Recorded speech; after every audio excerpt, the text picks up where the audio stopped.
这架飞机吓死一半的乘客，从广东到北京只用1个小时，它就是超音速客机。根据坐过这架飞机的乘客反映，实在太刺激了。起飞时，乘客所承受的重力加速度达到了惊人的3.3G， 什么概念？大概就是这个样子。其飞行途中所产生的音爆，甚至让乘客短暂失聪，飞机经过的地方全都响起了警报。这架飞机到底有多快？2300千米每小时，是高铁的6倍，音速的2倍。60年前，这架飞机的机票能买2辆保时捷。然而，这么牛皮的飞机只服役了1天，实在太可惜了。科技解码，解码不一样的科技。为什么00后比90后死得早呢？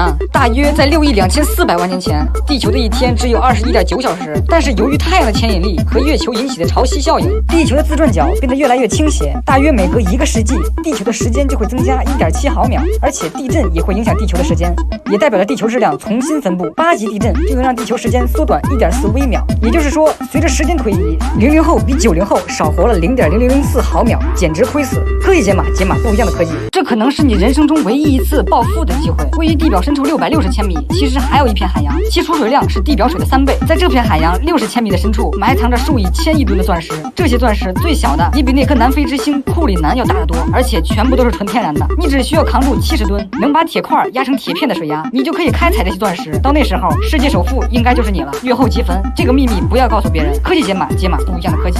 你真的认识你爸吗？全球约2%的人无法用眼睛认出自己的朋友、亲人，甚至无法认识自己。这是一种罕见的疾病——脸盲症。如果你得了这种病，你单凭视觉无法分辨出谁是你爸，你只能通过走路的姿势、声音等细节来辨认你爸是你爸。你甚至会对镜子里的自己感到无比的陌生。脸盲症患者看陌生人的脸是虚无的。研究发现，这可能是因为大脑的枕叶和颞叶之间的组织受损，但直到目前还没有研究出治疗方法。脸盲症直到1976年才出现在医学文献中，可以说这是一种无法治愈的疾病。那些经常假装自己脸盲的人，你真的不知道你爹是谁吗？我这人脸盲，我跟她在一起不是因为她漂亮，因为我根本不知道她漂不漂亮。科技解码，解码不一样的科技。如果宇宙能传播声音，我们能听见宇航员放的屁吗？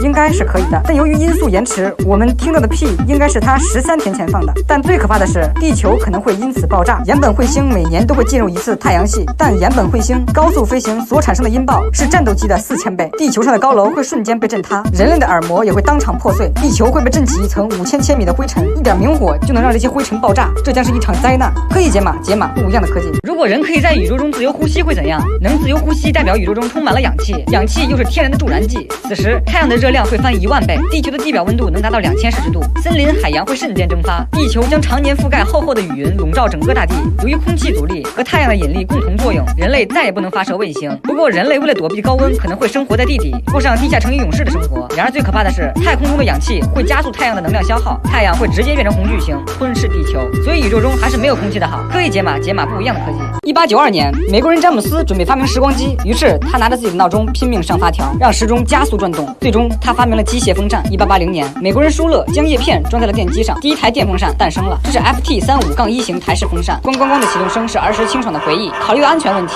加装了网罩，这也让孩子们喜欢冲着风扇啊啊叫。这是吊扇，很多人都有被吊扇支配的恐惧，就怕哪天它掉下来像削西瓜一样被削掉脑袋。20世纪初期，空气动力学家拼命优化飞机螺旋桨的推力，这也加速了风扇的发展。风扇也结合了航空航天科技，扇叶旋转的时候以斜切的方式挤压受力面的空气，空气向垂直与风扇表面的方向运动。这种风扇所产生的风属于阵风，不平稳且分散，让人感到非常不爽。传统的电风扇安全性、体验性、颜值已到了瓶颈。为了解决这个问题，风扇厂家又去参考了飞机，出现了采用飞机引擎似的涡轮风扇，比如塔扇和无叶风扇。在塔扇的内部安装了一个垂直的风轮风叶，在风轮转动时形成风压，产生离心风力，再通过内部的导风封闭将风传送出去。无叶风扇底部的涡轮风扇以每秒33升的速度将空气吸入、增压、推送至风扇顶部的中空管状环，从管状环上一端非常窄的缝隙中喷出，内壁表面形成低压，高低压的牵引力将后方的空气拉到了前面，以极高的速度喷出，产生的风更接近自然风。风扇的模型从时钟到飞机，相貌平平的它经历了传奇的一生。风扇的进化到此为止了吗？我想不是的。科技解码，解码不一样的科技。水为什么会顺时针旋转？这部电影叫《金蝉脱壳》，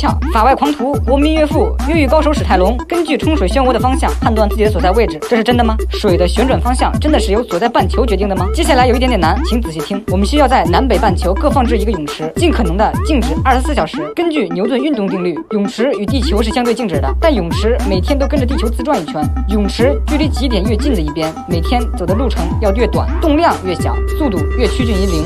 离赤道越近的一边则相反，路程越长，动量越高，速度也越快。泳池拔塞排水的时候，所有的水都开始向中间流，外侧的水与排水口相比，速度相对较快，所以最开始流出来；而离起点较近的水速度过慢，所以比较滞后。离赤道最近的一侧水流动最快，所以最先流出排水口，而中间近极点的水流动最慢。这种细微的作用力差，使水流漩涡在南北极产生了相反的旋转方向，所以南半球的水顺时针旋转，北半球的水逆时针旋转。史泰龙牛逼，科技解码不一样的科技。